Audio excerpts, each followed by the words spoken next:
All right, I've just clicked go live, so we should be.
Joy, I think we're live streaming. Go ahead, Apurva.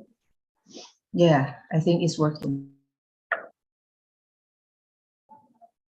Okay, I see we have people coming in before we start. I would just like everyone to know that we are recording this session and it is also being live streamed on our YouTube channel. I hope everyone is okay with it. Hi, everyone. A very warm welcome from the Asia Foundation team. I'm Apurva Singh, the program manager for STEMConnectHER. Thank you so much for taking out the time and joining us today from different to the program, especially for those who are joining us today for the first time. The STEMConnect program is part of the Asia Foundation Future Skills Alliance, which is about coalition of partners from both the public and private sectors working together to deliver future skills at scale. The STEMConnectHER initiative was launched in October 2022 with an aim to support early in career women in the STEM fields by providing them a platform to expand the networks, have access to mentorships and other professional development opportunities by the means of speaker series, workshops, and providing learning resources for leadership and capacity development. At present, we are connecting STEM networks from 5 countries, namely Japan, Malaysia, Cambodia, and Philippines, and aim to expand to other countries as we move forward. In our series, we bring together industry experts and thought leaders to share their knowledge and expertise and help navigate the career of women working in or aspiring to work in STEM. And today we are here to hear from and interact with an esteemed STEM expert. Before we move on with the session, just a quick housekeeping note. We would request everyone to keep their audio off to minimize disruptions. For all those who have just joined, this event is being recorded and being live streamed. We'll be opening the floor for 15 minutes Q&A at the end of the session. Please feel free to switch on your audio and video during the Q&A. And if you have any questions, you can interact directly with the speaker, or you can also send your questions in the chat box and we'll take it up from there. With this, I would like to welcome Vanessa Sulikowski. Vanessa is a distinguished systems engineer at Cisco and has worked in the information and communication technology industry for 33 years. She is an evangelist for workforce technology, technology, workplace technologies, and workforce experience.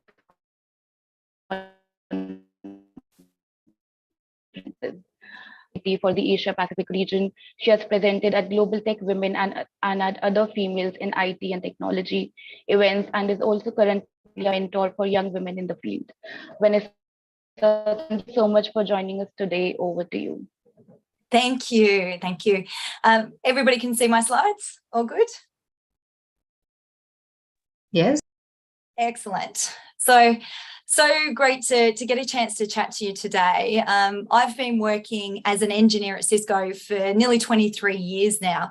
And one of my key focus areas for the last 10 years has actually been workforce experience and workplace transformation. And what's really interesting is that it's actually right now, with the reality of hybrid work settling in, that workforce and workspace experience has actually become more important than it ever was. And technology, and particularly emerging technologies, have a really key role to play here. And so it's a really great topic that I want to share with you. In the last 2.5 years, and I know some of you are early in career, we've seen work rapidly evolving. And not only has it changed how, when, and from where a lot of people work, but it's also changing how we'll use and how we'll interact in our workplaces, how we'll interact with our work colleagues and with vendors and service sellers, but also the wider community as well. And many organisations have had no choice but to enable and embrace remote and hybrid work. And those that did have no digital presence have had to go undergo things like rapid digitization, as you know, those physical interactions that we did have now been superseded by virtual interactions. And so an organization's digital site and their mobile app has actually become their brand, and it's their gateway to both their customers but also to their employees. And some of the key focus areas we're seeing in this real transformation of work are really leveraging intelligent technologies. And they're leveraging intelligent technologies to reimagine both physical and virtual workspaces. And top of mind for most organisations is ensuring the health, safety and well-being of their employees, but including security of corporate physical and intellectual assets, and a really heavy focus on the organisation's environmental impact and things like sustainability. So I'd love to share with you some of the evolving technologies that are playing a major part here. And 3 of these key evolving technologies are artificial intelligence, virtual and augmented reality, and secure digitisation of apps, services and interactions, and how these are then being applied to creating more automated, secure, inclusive and sustainable workforce and workspace experience, but ensuring that we support employees' well-being and health. And where I'd like to start is looking at the AI and cognitive technologies. And when it comes to AI and other cognitive technologies, it's actually best to start by thinking about learning. And when we do think about learning, humans learn from experience. We learn that if you touch something hot, ouch, it burns, and then we don't forget and we don't do it again. Computers and standard software and apps do what we program them to do, right? They take input and they do what the code tells them to do. But AI and machine learning technologies, they learn through data and lots of data. And the more and diverse data, the better accuracy and outcomes. Now, AI has been around, frankly, as a concept for a very long time. And it's become an umbrella term for many different cognitive technologies. Machine learning, natural language processing and understanding, things like speech and spatial detection and recognition, bots, which are very topical at the moment, and we'll talk about ChatGPT, digital assistants and digital team members. And if we break these down a little, in general, AI techniques have been known as when computing mimics certain things that a human would do. And machine learning is where AI algorithms learn from data. And then deep learning, if you've heard the term, is where neural networks drive even deeper learnings from that machine learned data sets. And so AI are actually intuition machines. They take action based on learned experiences. So as I said, they're not programmed. They actually learn through that data and feedback that we give them. And those ML processes and algorithms that are trained on data can do things like analyze huge data sets and recognize and identify images and patterns and distinguish live from inanimate objects and understand the difference between a person and an animal and a living thing and an object. And then they use this recognition and analysis to augment and automate our experiences. And the majority of AI examples that I'm going to share with you have been trained using supervised machine learning. And this is where the AI algorithms are initially trained on large but controlled data sets with very curated criteria of what we want them to learn, such as, what is a person and what is an object. But once that initial learning phase is done, then the AI is actually given live, diverse data and tested for accuracy. And then we do continually do fine-tuning via feedback and continuous training. And these models are always learning. Now, if you think about you or I, the easiest and most natural interactions we have is we sense our surroundings, we speak, we're listened to, we're understood, and we get a response. AI and cognitive interfaces can actually sense the environment, and these intelligent interfaces are then able to do things like hear everything, all of the audio and speech that might be going on in a room or in a virtual meeting like this one, or in an area. And they're also able to, if they do have a camera, see all the visuals, so all of the interactions, and then they can take all of this and use that to perceive intents. And the magic of what an AI algorithm does is based on what it senses, hears, and sees is going on. Now, a great example might be an AI-enabled device that can sense the room is occupied and then let everybody know the room is in use. Or there's lots of AI algorithms that detect noise, right, and remove that noise from the active session, which has been a God saver for most of us. AI can discern if one speaker is actually quieter than the other and could enhance that quieter voice. And when we embrace these technologies and then fully include them in our experiences, you know, I reckon we'll get to the time when we'll have a digital assistant or a digital team member that'll understand when I say, let me show you, that I want to share my screen. And there's many different great workplace intelligence solutions and technologies available today. You know, these are just some of them, such as sensors that can detect motion and people and the environmental status. And so we can understand things like the new workplace cadence. You know, when are people going into the office? We could give real-time visibility of that occupancy status, and importantly, the environment, the comfort level, air quality, temperature, humidity. This video device that I'm on actually monitors for air quality, temperature, and humidity, and it can let me know, you know, when I might need to open a window, for instance. Audio and speech technologies, they're being used for, as I mentioned, noise removal, but also really important things like real-time transcriptions and translations and speaker identification, and some interesting ones like tone and sentiment recognition. So is the person speaking angry, or are they happy? Computer vision is used for people, object, and detection recognition, and they then invoke automated actions like detect a person and then turn on the lights. And bots and enterprise digital assistants and AI integrations can actually take all of this sense, heard, and detected or recognized data and then provide those experiences and automation. And I want to drill down and have a look at some pretty cool ones using computer vision and how some of these use cases are being applied today. Now, computer vision itself is a general term for when AI detects and can recognize people and object from visual input. Now, this visual input could be digital images, but in a lot of cases, and the use cases we're going to have a look at, it's computer vision using cameras and video. And so taking that visual input, for a real-time visual input from the camera. And computer vision can be trained to detect and recognize a general object, such as a mask, as you see here, or a cup. And they can detect a person, or they can be specifically trained to recognize a specific individual. And so that's facial recognition. Now, there's lots of image-based recognition systems out there that might, you know, take an image of my face and match that against other images.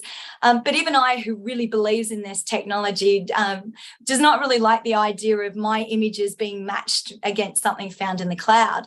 But there are really secure ways to do this. And the secure recognition models, they train by analyzing a real-time captured image of my face, and then they measure extremely detailed information like how far apart are my eyes, how wide are my eyebrows, how high is my forehead, and then it creates, and you can see here, a mathematical vector-based representation of my face. And then the only thing that's actually stored is an encrypted math file. And then when I go in front of a camera again, what it does a runtime recalculation of the maths vectors, and it matches it against that encrypted math file and said, that is Vanessa. So which is really secure, and it means it opens it up for lots of different use cases in organizations. Now, computer vision is being used for many use cases that are not recognition. Most of them are actually just detection, and we'll have a look at those. As I mentioned, one of the big challenges facing organizations today is that big change of when people will actually go into the office. With hybrid working, people are deciding week to week, even day to day, when they might go into the office, if at all, right? If it's raining outside, you might decide not to go in. And understanding how their employees are utilising their workspaces is really important. And so using intelligent sensors, we can detect when somebody walks into the room, and then computer vision will detect and count the number of people in the room. And it does this not just on facial detection, but these models have now been trained with things like head detection. So it can detect the back of my head, for instance, if I was sitting in front of the camera, because we want to know all the people in the room. Now, if organisations want to, and I said you can do this securely, they can enable facial recognition. And it is, unfortunately, a lot of times a prickly and contentious subject. And I actually find that a little bit of amusing, because most of us actually with newer phones have enabled Face ID, and many people use face recognition to unlock their laptop. But one great use case here for facial recognition is we've all got used to, you can see on the name labels on our call today, knowing who's in the meeting and what their name is. Now, when people go back into a meeting room and you've just got 6 people sitting around, the people remote don't know who they are. And so this could give them virtual name labels, and so you can know who's in the room. Another use case, and an interesting one, is object recognition.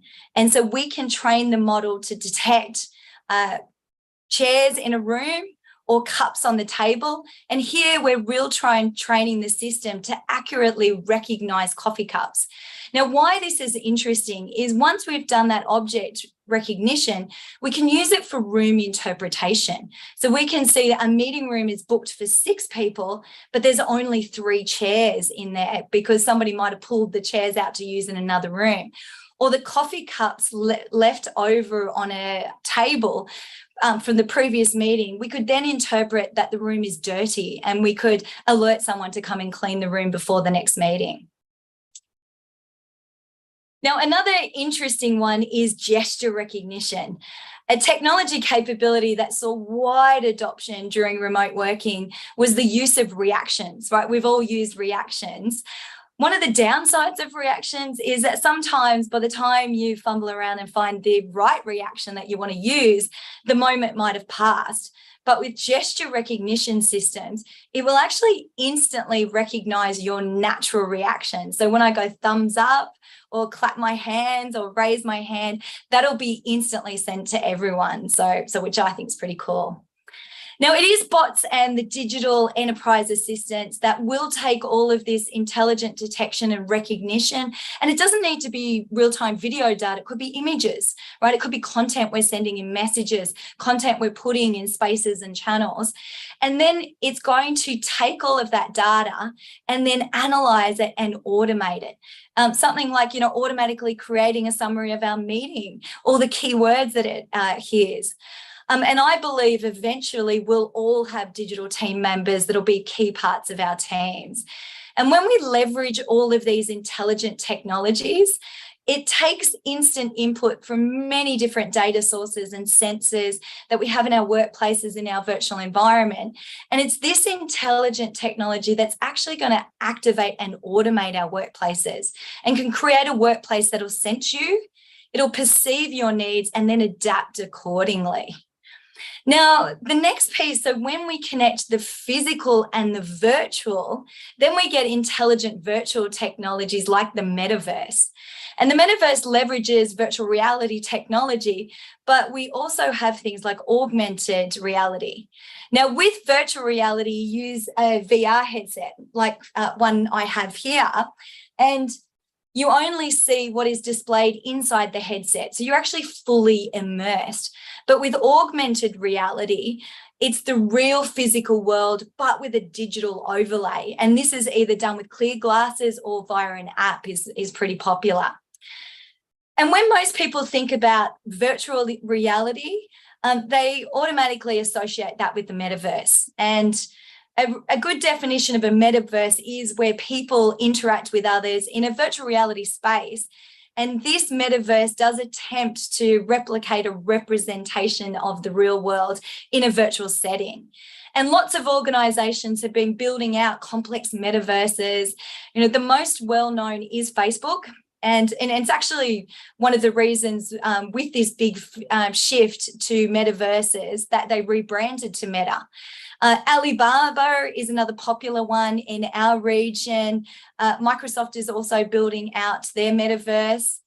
As metaverses today require that use of a special purpose VR headset, Facebook really started this metaverse race when it acquired Oculus over 5 years ago, and they started their foray into metaverses. And they started in the VR gaming environment with their Horizon Worlds, but they've been rapidly expanding their VR worlds. And one of the popular ones that they've got now is Horizon Venues. But it's not just Facebook playing in this VR entertainment space. I actually saw a whole raft of metaverse offerings for Valentine's Day. So virtual events on Tuesday that could be for two or for one. Things like a stroll through a virtual Paris, or virtual concerts, or virtual paintball, which could be for you and all your friends, or karaoke via VR chat. So lots of great options there. But back to thinking about the future of work, Horizon Workrooms is a great example of a VR third workplace. You know, we have working from home, we've got working from the office, and then we could have virtually coming together for meetings and conferences.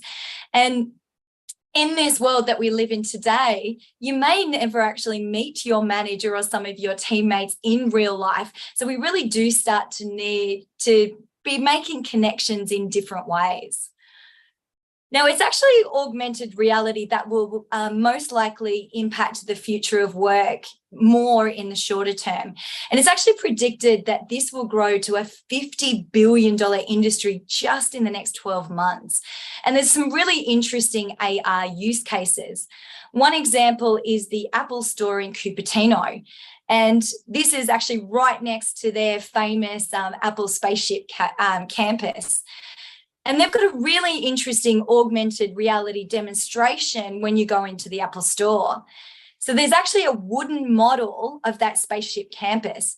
And what you see here is a whole bunch of people holding up their iPhones and their iPads, and they're actually using an AR app, and then they can interact with the spaceship campus. So they can go and explore, and they can zoom in, and they can look into different spaces on the campus and actually see what it looks like. Another great example is IKEA has a really interesting AR application they call Place. And here what you can do is go through the IKEA catalogue, and you can actually place items from the catalogue in your home. So you can see what it looks like in your lounge room or in your bedroom. And at Sephora, they have a virtual artist AR station. And here you can try on different types of makeup.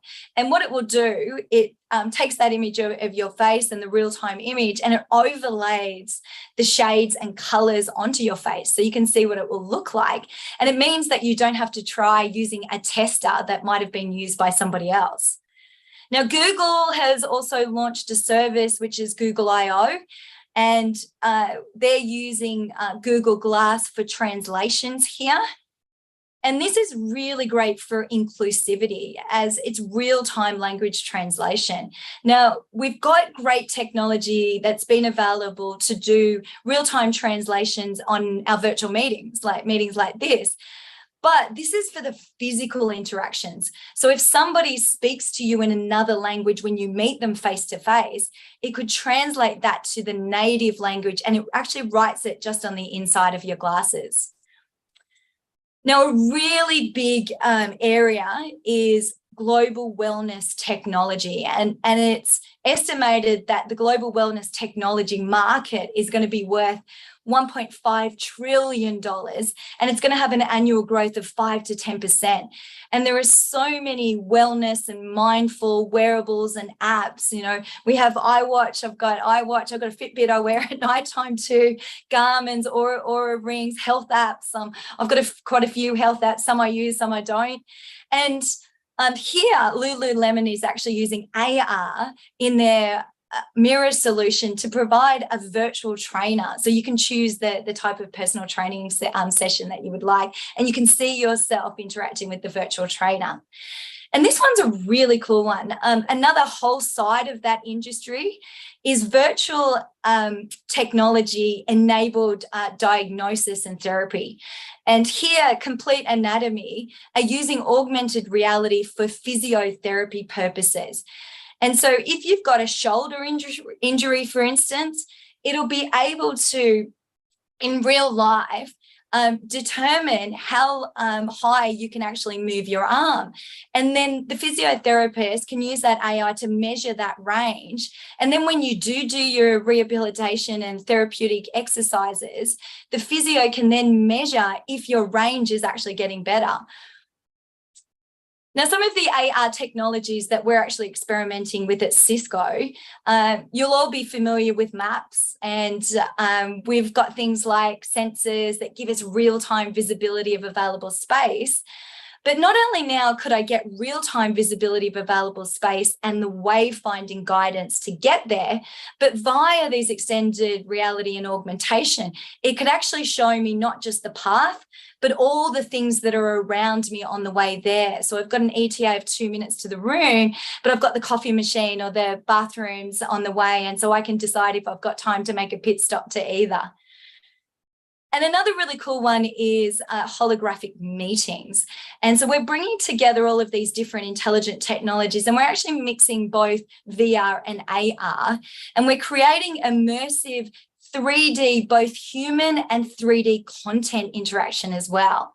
And so here, if you've got a model, a physical model, creates a 3D image of that virtual model. And what that means is if you held up a book on this meeting, you would see the front of the book, what I'm actually holding up to the camera. But with a 3D image, you're actually going to be able to look at the left, look at the right, and see the back and front covers. So you can really start interacting, and this will really break down the distance barriers for really complex design and engineering models and things like specialized training as well. Now, regardless of the AI technology, one of the key tenets needs to be around responsible development of AI. And I like to think of it as just because we can doesn't mean that we should. So the best vendors and developers put some governance around their AI solutions. And they really need to ensure there's diversity of data, that there's checks and balances to be aware of any potential bias.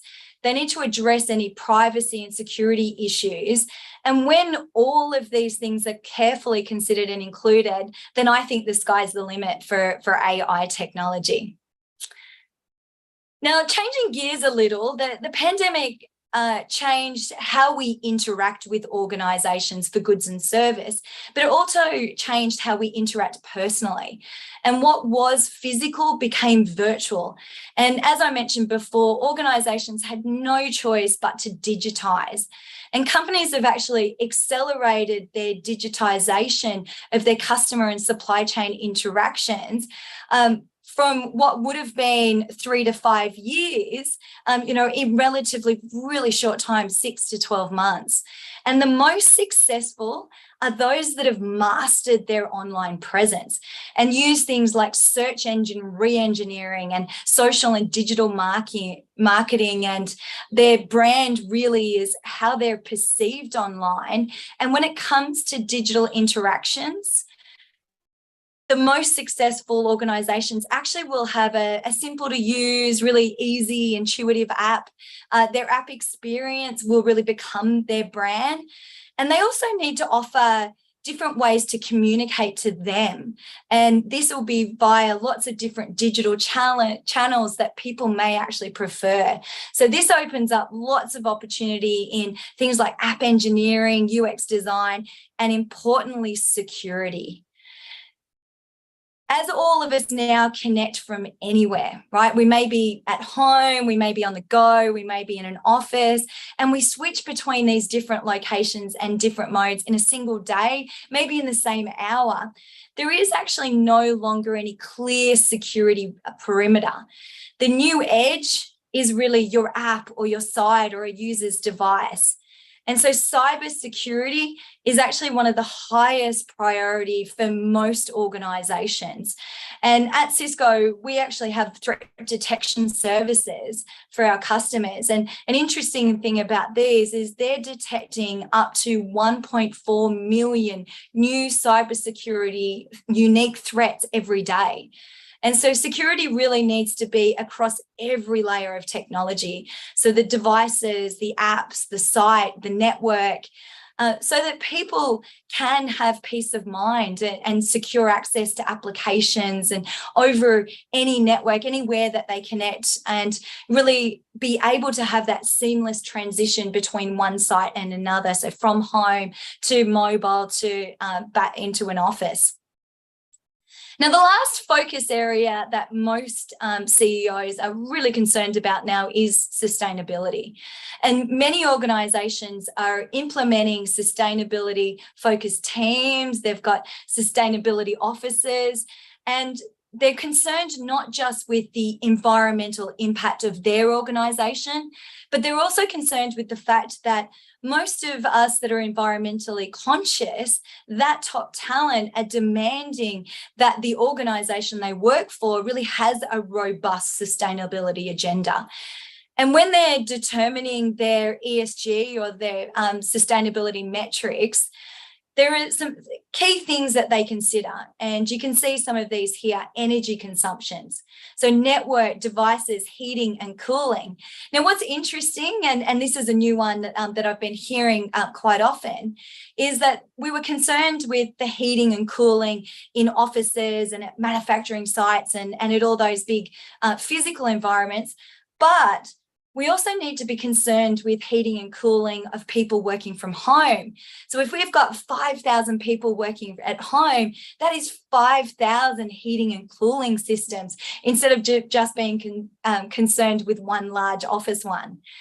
Circular design is extremely important, and Cisco has committed to apply circular design to all of our products by 2025, and so ensuring that most of the components are reusable, and we're all of the practices that we're doing really adhere to those circular design principles. CO2 emissions, so business travel and commuting all has an impact. Many are concerned about using renewable energy. And, this is in corporate offices, in data centers, any large environments that they have. And an interesting one is that inclusivity and well-being are now a key element of sustainable hybrid working. And not only do they need to understand their impact on the environment, but also their impact on individuals and ensure that their people maintain a healthy work-life balance. So some of the dimensions of sustainable hybrid work, first of all, as I just said, it really is important that it covers inclusivity, things like equal opportunity, gender equality, really ensures that the well-being of people as well as our sustainability from a physical perspective. And the United Nations, under their 7 key sustainability development goals, these are the 3 dimensions that they have for sustainable hybrid work. So it really is information that comes from a hybrid work strategy and hybrid work policy. And then what is their impact? And their impact from buildings or their impact from manufacturing, processing, all of the different things that might be how they actually produce their products and services. Now, many countries and organisations in our region are driving towards net zero. I live in Australia, so I'll use Australia as an example. The term net zero means achieving a balance between the carbon that's emitted into the atmosphere and the carbon that we're removing from it. Now, Australia as a country has set a net zero target of 2050. Now, it is predicted that here in Australia alone, that drive towards net zero by 2050 is going to create nearly 700,000 jobs.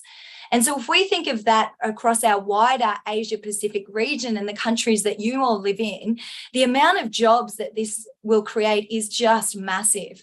And the skills that will be needed will be in re-engineering and changing processes and updating infrastructure so that we really can start working towards achieving that net zero.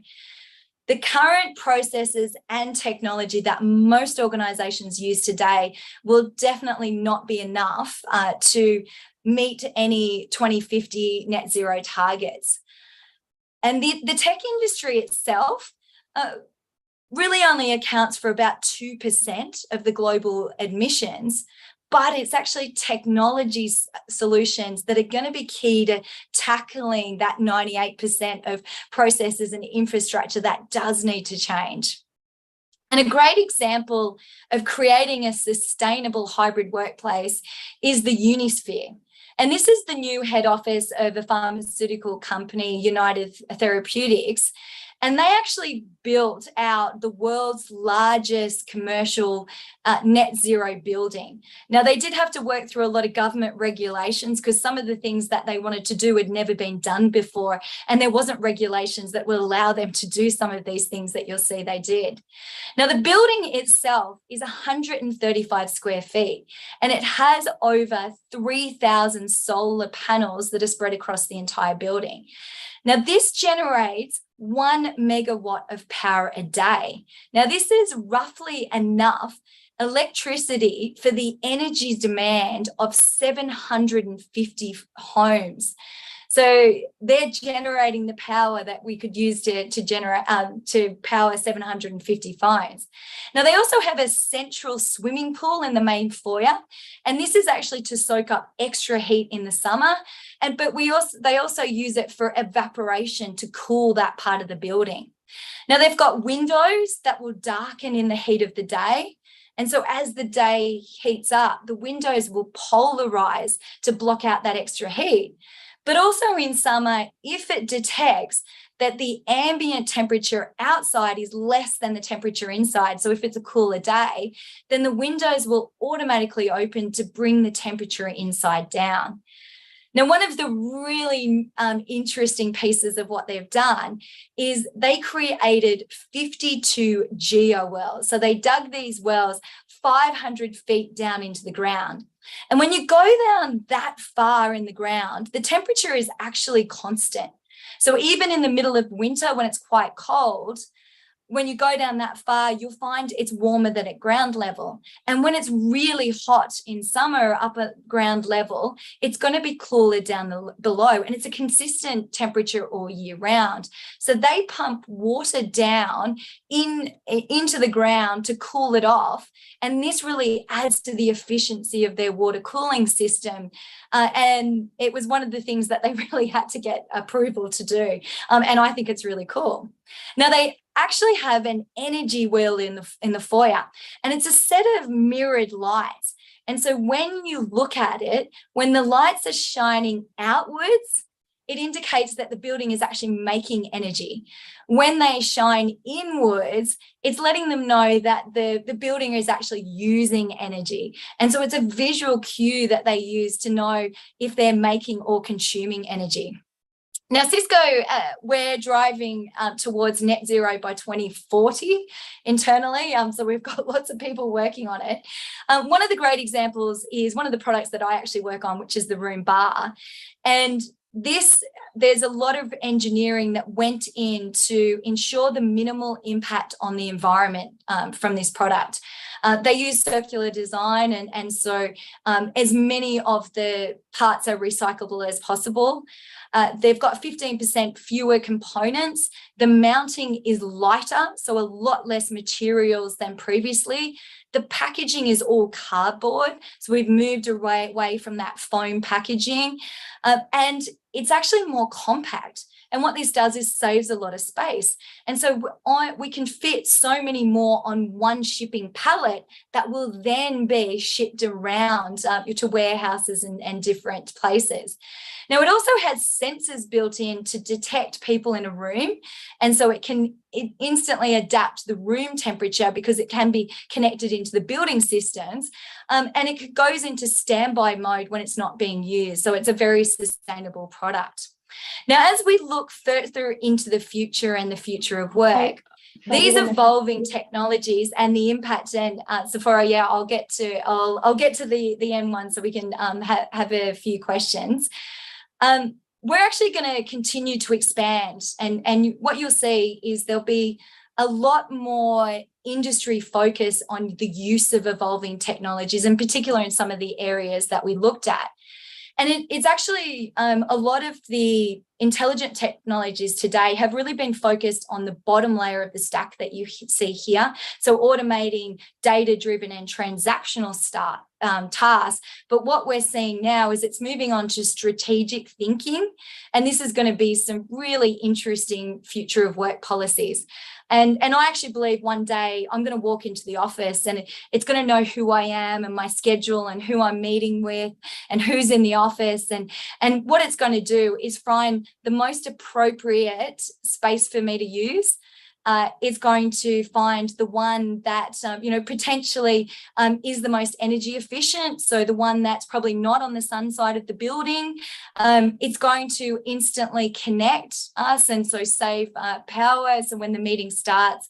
And I think a lot of these really intelligent automated experiences aren't that far off because all of the building blocks are already there. I also believe I've bought my last car. I bought a new car 2 years ago. And honestly, I hardly drive it. I use it to get up to my parents' house in Newcastle, which is a few hours drive away.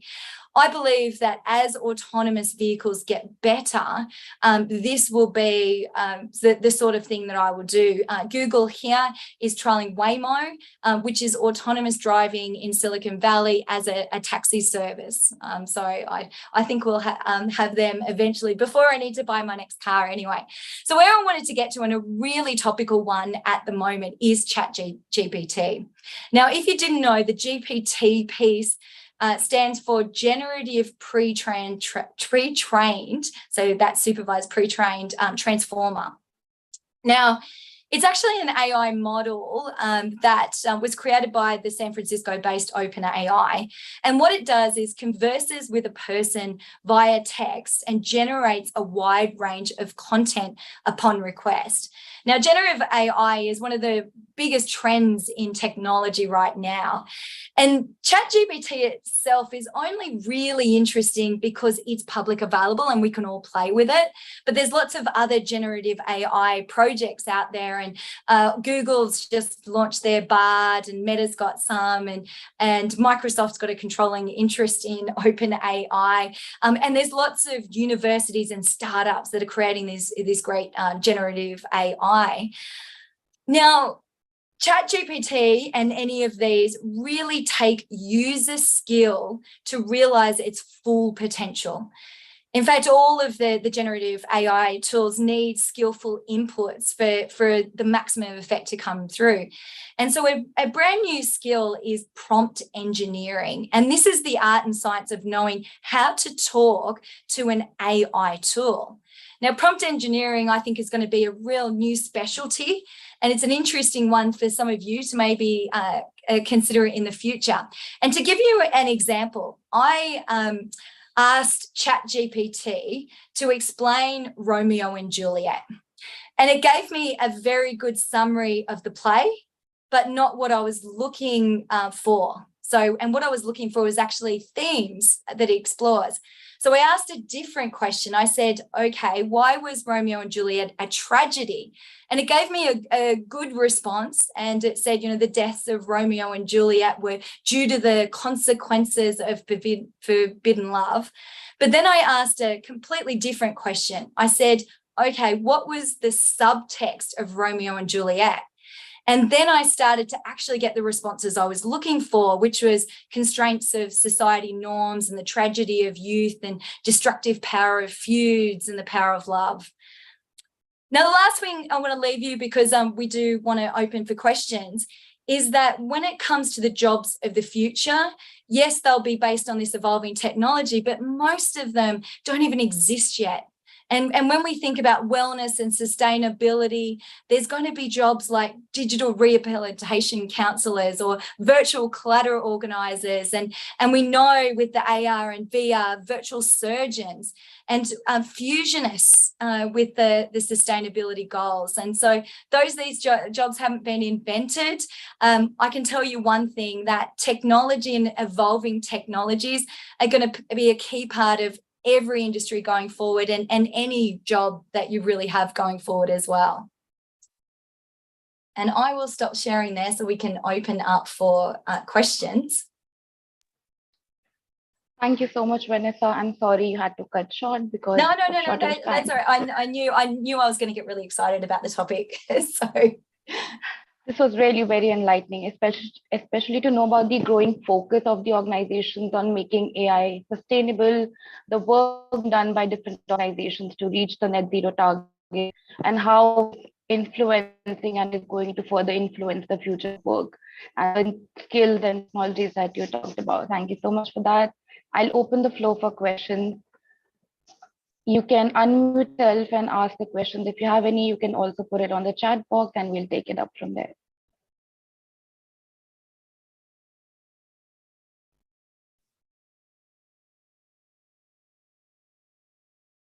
Maybe I can.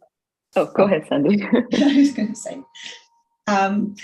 First of all, I just want to say, Vanessa, thank you. Fantastic presentation, and just completely enlightening, and got me really thinking about a lot of things. I had a couple of questions, but the first one, I think you alluded in that last slide to some of the career opportunities and jobs of the future. I wondered, and you alluded through the presentation to lots of different areas of potential skills, but I wondered if you had a sort of a top 5 to kind of help us think about the kind of really in-demand skills that you're seeing kind of now and in the coming years that our early career women should be really thinking about developing. How would you kind of summarize that, perhaps? Yeah, and all of the organizations that I talk to, they really need some people are coders and some people are not, right? And that could potentially be your foray, but may not be. They need both people that can design applications and integrations for them, but also UX designers, because where a lot of organizations have fallen down is they have something that might be functionally, but then using it's not intuitive. Right. And that could be the reason why I do move over and use somebody else's app, or I go to a different bank, because it's not as easy as I would like to interact with. And so we see huge call on that UX side. and a huge call on the coding side. And people's brains work either way, right? Either you love the coding, or you probably are more creative and you like the design side. And there's the opportunities in both. And that's in the websites and programming them, and all of the integrations and all of the great things that bot integration can do there, but also on the mobile app. And mobiles have become so important.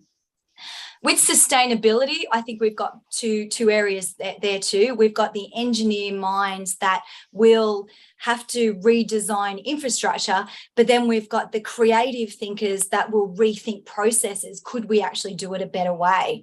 And so I think there's opportunities and all of those. And also in the wellness too, same thing, right? Great crafted and coded app, but people that think about, okay, what if we maybe looked at understanding people's different interactions during the day, and what that impact might be having on their mind wellness. And so I think the two different types of people, there's so many different opportunities.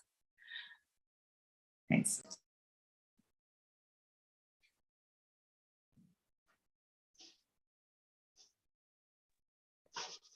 Hi, Vanessa. Thanks so much for that great presentation.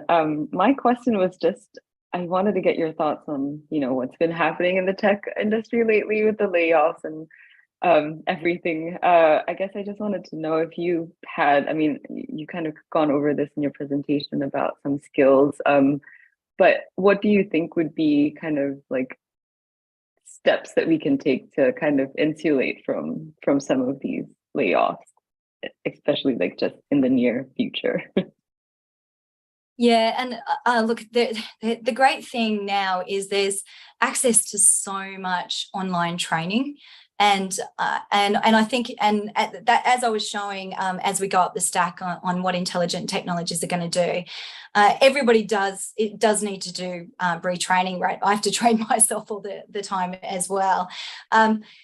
Really start arming yourself and looking at different things, but ensuring that, if you are employed, that your employer knows that you are doing this self-development. And I think it is, it's those people that really show that, they want, they're reskilling themselves, they're multi-skilling themselves, their self-development. I don't want to make any comments about layoffs in different organizations and those sorts of things, but as an individual, it's actually up to us, right? It's not yes, the organization gives us training, and they give us training on what we need to do as part of our job, but we can then take on ourselves and self-train ourselves to make ourselves better, and also to make ourselves more employable.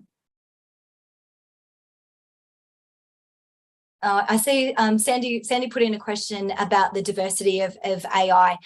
Sandy, this is something I actually do really worry about, and especially in the first few iterations of things like some of the automated bots that we saw. The data that it was trained on was data that came from a set that was mostly programmers that were male, and so you could actually see that gender bias in a lot of them, right? Which, to me, you have to go back to the drawing board. if that bias is in there, there's also privacy concerns in openness. There's a lot. I worry that there are so many companies dabbling in AI that some of them aren't really using robust methods to ensure that they do have diversity of data, that they don't have bias in their data. And Cisco actually has a trust organisation, and it's the trust organisation's role to actually do a double check on every technology that we create and ensure that we haven't either purposely, and it would normally be unintentionally, instilled any bias in anything that we create. Thanks, Vanessa. Yeah, we have another question from Arina on the chat. She asked, what resources or communities you can recommend for us to access to learn more about where our skills can be merged with tech AI sustainability? Or are there other ways you would recommend for us to explore and expand our skill set? I'm assuming that you have a way that you can communicate with the community. So yeah, I'll get you some links. I mean, LinkedIn Learning, there's things there. There's lots of a lot of different organisations have technology universities that are available. Some of the actual universities also have online programs that are great, that you can do really short programs, and you don't even have to be part of the, a graduate program. You could do a single program, and it may be 4 or 6 weeks to get your AI skills, which was one of the things I did. Thank you, Arina. I hope it answers your questions. I have one more question from one of our colleagues who had to drop out, but she has sent in her comments, Vanessa. She says, thanks so much for the brilliant session. She wants to know if you can maybe share 1 to 2 priorities for civil society and private sector partnerships to bridge the gender digital divide. This is Shruti Patil from the Isha Foundation. There's so many priorities on the cybersecurity side. I think probably the data is the most important piece, right? And in securing any customer data that you have. So data privacy and data security is probably the number one. Then it's security in terms of making sure that there aren't impacts like network attacks and those sorts of things like that are looking to bring down sites and stop services is probably the second one, and there's lots of others, but yeah, definitely securing people's data is number one. And not just securing it against leaks, but ensuring privacy, and privacy not just for externals, privacy inside the organisation as well, right? There should only be certain information, even as an employee, that I can access of customers and other employees in Cisco. So it's securing that data on both sides. I think you're on mute, Apara. Sorry.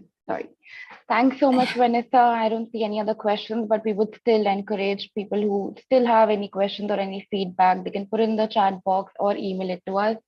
Thank you so much, Vanessa. This was very useful, and I'm sure we all are leaving today with new learnings and understanding of the technology landscape and its subsequent effect on the workspace. We would really appreciate if we can get everyone's feedback on the session, help us understand your requirements and what we can maybe do better. We have a quick poll which should not take more than 2 minutes. I would request everyone, please provide a response. Based on some of the questions that came up for Vanessa, I would also like to inform that we have a lot of learning resources available for the women who are in the STEM field under our STEMConnectHER program. I would encourage everyone who hasn't still registered to be registered. We'll also share the website link with you. While we are filling the poll, I would like to inform that STEMConnectHER also has a mentorship week coming up in the month of March, where we'll be hosting many experts covering various topics in the career of STEM, and also provide an opportunity to be able to interact with different mentors. Please keep an eye out for our weekly newsletter. And if you are not subscribed to it yet, I would request you to please register in our website. Thank you so much again, Vanessa. This was very useful, very enlightening. I hope you also enjoyed. I do. I get very passionate about the topic, as you can see. So thank you so much for allowing me to share your time and have a chat with you. Thanks so much. Thank you.